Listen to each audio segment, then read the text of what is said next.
नवल रविकांत एक ऐसा नाम जिसके पीछे आज दुनिया बावली है, obviously because of his thought process और जिस तरह के वो थॉट लीडर है। आज से साल भर पहले हमने नवल रविकांत पे ऑलमोस्ट 2 वीडियोस बनाए थे जिसपे कि हमने समझाने का प्रयत्न किया था कि नवल किस हिसाब से सोचते हैं। एंड बिलीव मी, आज के समय पे कुछ ऐसे थॉट लीडर्स हैं जिनके अगर ओपिनियंस को हम लोग फॉलो करें तो हमारे लिए बहुत बेहतर होगा। मेरे प्यारे प्यारे दोस्तों, आप में से काफी सारे लोग बोलते हैं यार अंग्रेजी में किताबें पढ़ी नहीं जाती है, पॉडकास्ट सुनी नहीं जाती है, तो आपका दोस्त अभिषेक है ना। चलिए पेड़े खाते हुए शुरू करते हैं आज के वीडियो और समझते हैं नवल रविकांत के कुछ अंश।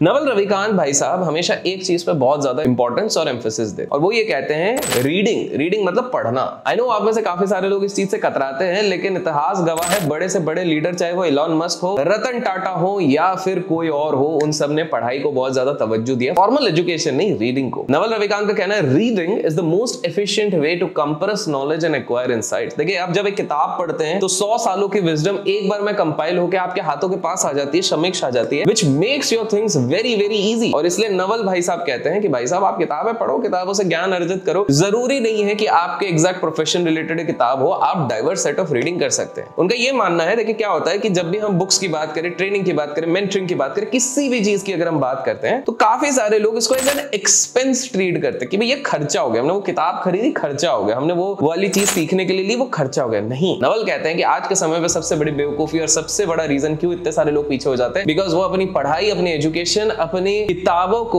इन्वेस्टमेंट नहीं एक्सपेंसेस समझते हैं। इनफैक्ट वो ये कहते हैं कि मुझे अगर एक ऑप्शन मिले कि भाई साहब आपके पास जीवन भर का समय है और आपके पास ढेर सारा पैसा है, तो आप सबसे ज्यादा खर्चा कहां पर करोगे? तो वो कहते हैं अपनी लर्निंग, एजुकेशन, मेंटरिंग, ट्रेनिंग, किताब, इन सारी चीजों पे। बिकॉज उनका ये मानना है किसी भी किताब को पढ़ने का उद्देश्य ये नहीं होना चाहिए ये किताब पढ़े और मेरे जीवन बदल गई 360 डिग्री, ऐसा हो ही नहीं सकता। किसी भी किताब को पढ़ने का उद्देश्य ये होना चाहिए कि मैंने वो किताब पढ़ी और उसके बाद मेरे जीवन मीनिंगफुल वे तरीके में चेंज हो गया। बाय द वे, आगे बढ़ने से पहले अगर वो लाइक का बटन और वो बेल आइकन नहीं क्लिक किया ना तो कर लीजिए, इससे थोड़ा प्रोत्साहन मिलता है। चलिए अब आगे चलते हैं। नवल जी एक चीज कहते हैं कि 21st सेंचुरी में जो सबसे ज्यादा प्रॉब्लम हो रही है, आप लोग कमेंट्स में बताइए अगर आप लोग भी इस चीज को फेस करते हैं, वो होता है अनकंट्रोलेबल थिंकिंग। हम दिन भर कुछ ना कुछ सोचते रहते हैं। अरे यार कल खाने में क्या खाना है, अरे यार उसने मुझे क्या बोल दिया, अरे सोशल मीडिया में क्या देखना, अरे कल के दिन कौन सी मूवी आने वाली, अरे एग्जाम्स की तैयारी करनी है, अरे यार जॉब में हमको निकाल दिया तो क्या होगा, अरे बहुत आपके दिमाग में हमेशा एक अनकंट्रोलेबल थिंकिंग चलती रहती है। और प्रॉब्लम ये हो जाती है कि आप सही एक्सपीरियंसेस कल्टिवेट नहीं कर पाते हैं। देखिए नवल जी एक बहुत अच्छी चीज कहते हैं, आप लोग एग्री करते हो तो जरूर बताइएगा कि अगर जीवन में आपको ट्रू हैप्पीनेस सीख करनी है, असली खुशी चाहिए जीवन में, तो एक्सटर्नल सर्कमस्टेंसेस को देखना बंद कर दो। बाहरी जो बहुत सारी चीजें होती है ना उनको देखना बंद कर दो। बहुत सारे लोग यही मिस्टेक करते हैं कि बाहरी दुनिया में अपनी सारी चीजें खोजने पे लगे पड़े हुए हैं। That is a very big mistake. बाहरी चीजों को आप जब देखना छोड़ दोगे तब जाके आप एक्चुअल में सक्सेसफुल होंगे। तो ये जो बहुत क्लटर हो रहा है, ये सारी चीजें हो रही हैं, ये इसलिए हो रही है बिकॉज आप एक बैलेंस नहीं बना पा रहे। बैलेंस किसके बीच में बनाना है? 3 चीजें होती हैं जिसपे आपको बैलेंस बनाना चाहिए होता है, एक फिजिकल, एक होता है मेंटल, एक होता है स्पिरिचुअल हेल्थ। ये कह रहे हैं जब तक उन तीनों में एक अलाइनमेंट नहीं होगा, जब तक इन तीनों में एक बैलेंस नहीं होगा, तब तक कहीं ना कहीं आपके जीवन में उथला पुथली मचती रहेगी। और अगर आपको जीवन में ग्रेटर सक्सेस चाहिए, बहुत ज्यादा सक्सेस चाहिए, तो बहुत ज्यादा इंपॉर्टेंट हो जाता है कि आप सभी इन चीजों पे एक बैलेंस बना के चले। वो हमेशा बिलीव करते हैं कि आपको बहुत ज्यादा एक इंपॉर्टेंस देना चाहिए प्रेजेंट रहने में, अवेयर रहने में। आप जितना ज्यादा प्रेजेंट रहेंगे, आप जितना ज्यादा अवेयर रहेंगे, आप जितना ज्यादा अपने माइंड को फ्रेश रखेंगे, फ्री रखेंगे, उतना आपके लिए बहुत ज्यादा इंपॉर्टेंट है। बहुत सारे लोग क्या होते हैं कि बिकॉज वो दिन प्रतिदिन जैसा जीवन चल रहा है उसी के हिसाब से चल रहे हैं कि अरे उसने मेरे को क्या बोल दिया, इसने मुझसे क्या कह दिया, ये क्या कर रहा है, वो कैसे कह रहे हैं, वो क्या कर रहे हैं। इसके चक्कर में जो हमारा बंदर वाला दिमाग होता है, जिसको मंकी ब्रेन कहते हैं, हम उसके थॉट्स एंड इमोशंस को कंट्रोल नहीं कर पाते। जिसपे नवल जी कहते हैं कि बहुत ज्यादा इंपॉर्टेंट हो जाता है कि आप मेडिटेशन को, ध्यान मग्न को थोड़ा सा ध्यान दीजिए। लेकिन दुर्भाग्यवश बात है यार, मतलब हम लोग हमारे देश, हमारे इंडिया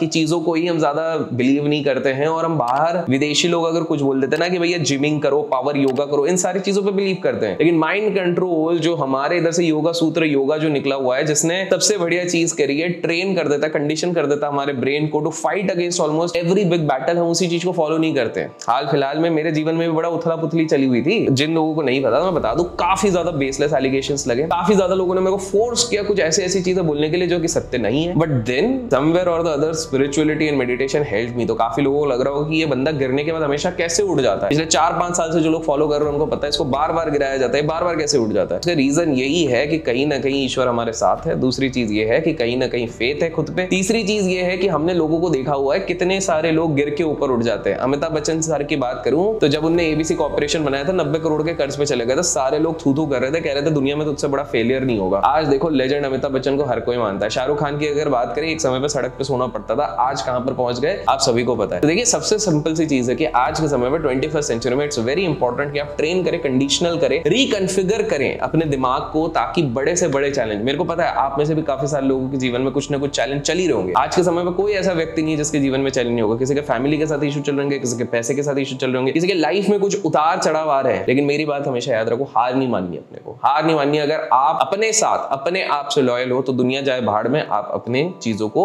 सॉलिड रखो। नवल रविकांत भी यही चीज कहते हैं। नवल जी कहते हैं कि जो मेडिटेशन होता है वो कंट्रोल करता है, वो हेल्प करता है आपको to recognise and control your internal state. Help करता है आपको लिबरेट होने के लिए, हेल्प करता है आपके इंटरनल चीजों को समझने के लिए, क्योंकि बाहरी चीजें तो दिखावा है बॉस। तो आप जब भी आउट ऑफ कंट्रोल हो रहे हो तो मेडिटेशन, माइंडफुलनेस, इन सारी चीजों पे आप हेल्प आउट कीजिएगा। बाय द वे, आप में से कितने लोग मेडिटेशन करते हो ये भी कमेंट्स में बताइएगा। वीडियो को लाइक नहीं किया अभी तक तो लाइक कर दीजिएगा। वैसे नवल जी की एक किताब भी है, द एल्मेनेक ऑफ नवल रविकांत, तो उन्होंने नहीं लिखे, उनके एक ऑथर उनके साथ बैठे हुए थे, उनसे बताते बताते उन्होंने काफी सारी चीजें लिख दी हैं। उसी से रिलेटेड एक और चीज आई है कि हम हमेशा हर चीज, देखो स्टॉक मार्केट वाले लोग क्या होते हैं, हर चीज को रिटर्न ऑन इन्वेस्टमेंट कितना रिटर्न आया इसकी बेसिस पे जज करते हैं। इनका ये कहना है कि जो लाइफ में, जीवन में जो आपको रिटर्न मिलते हैं वो इस कारण नहीं होता है कि एकदम हर्ड सोशल अप्रूवल मिले, उसके बेसिस पे आपको रिटर्न नहीं मिलता है। काफी सारे लोगों को लगता है कि बिकॉज पूरी दुनिया कहती है कि जब तक तुमने 50 करोड़ नहीं कमा दिए तुम सक्सेसफुल नहीं, इसका मतलब तुम सक्सेसफुल नहीं हो। जब तक दुनिया कहती है तुम प्राइवेट यॉट अपना ओन नहीं कर सकते तब तुम जो सक्सेसफुल नहीं हो, नहीं। जब तक आप इस हर्ड मेंटालिटी से बाहर नहीं निकलोगे और अपना खुद का डेफिनेशन सक्सेस का नहीं बनाओगे, तब तक आप कहीं पर भी टिक नहीं सकते। मैंने नवल के ना कुछ प्रिंसिपल्स ऑलरेडी पिछले 2 वीडियोस में बताए हुए हैं, तो जाके आप सर्च आउट करोगे, यूट्यूब पे नवल रविकांत करके सर्च करोगे तो आपको मिल जाएंगे। आज जो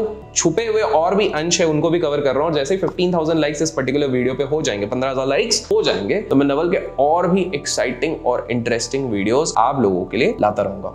नवल जी एक और चीज कहते हैं कि देखिए हमारा जो दिमाग होता है, उन्होंने सबसे ज्यादा एम्फेसिस दिया हमारे मंकी ब्रेन पे। हमारा दिमाग हमेशा एक डीबग मोड पे रहता है, कुछ भी एग्जामिन कर रहा है, कभी अंडरस्टैंडिंग कर रहा है, कभी ये कर रहा है। इन सबसे इंपॉर्टेंट चीज होती है कि आप लेट इट गो वाली चीज पे जाओ। आपको समझना पड़ेगा कि आपके जीवन का एक पर्पस होता है, आपके जीवन का एक मीनिंग होता है। No this might sound philosophical, but मैं आप लोगों को बता दूं ये मेरे व्यूज नहीं है, ये व्यूज हैं नवल रविकांत जी के। तो नवल जी कहते हैं कि जो लाइफ हम लोग जीने की कोशिश कर रहे हैं इसका एक पर्पस होता है, इसका एक मीनिंग होता है, और वो किस बेसिस पे आप निकाल सकते हैं, वो निकाल सकते हैं आप with the help of education. तो आपको एक चीज समझना है, हैप्पीनेस एक डिफॉल्ट स्टेट है। आज हमने ये सीखा, हैप्पीनेस एक डिफॉल्ट स्टेट है। इसको पाने के लिए माइंड को कंट्रोल करना पड़ेगा। माइंड को कंट्रोल करने के साथ साथ आपको ये चीज समझनी पड़ेगी कि इंटरनल साइलेंस आपके लिए बहुत ज्यादा इंपॉर्टेंट होगा। दूसरी बात, वो कहते हैं ना कि बहुत सारी चीज एक साथ करने की शुरुआत मत करो, हमेशा ट्रबल में आ जाओगे। माइक्रो सेक्शन में कर लो, पढ़ाई की तैयारी, एग्जाम की तैयारी करो, एक साथ एक दिन में पूरा कोर्स कंप्लीट मत करो, माइक्रो में करो। चैरिटी करना है, माइक्रो में चैरिटी करो। इन्वेस्टमेंट से या ट्रेडिंग से पैसा कमाना है, माइक्रो, धीरे धीरे स्टेप्स करो। एक बार में 400% नहीं, 2%, 4%, 5%, इस तरह से करो, तब जाके आप अपने गोल्स को अचीव कर सकते हो। फाइनली उनका ये कहना है कि जो एजुकेशनल सिस्टम है पूरी तरह से ऑब्सोलीट हो चुका है, वो किसी काम का नहीं है, तो सेल्फ एजुकेशन पे ध्यान दो, that is the best thing. Naval के और वीडियोस चाहिए तो हमारे लाइक्स के टारगेट जरूर पूरा कीजिएगा। Till then keep learning, keep growing, keep investing, keep trading.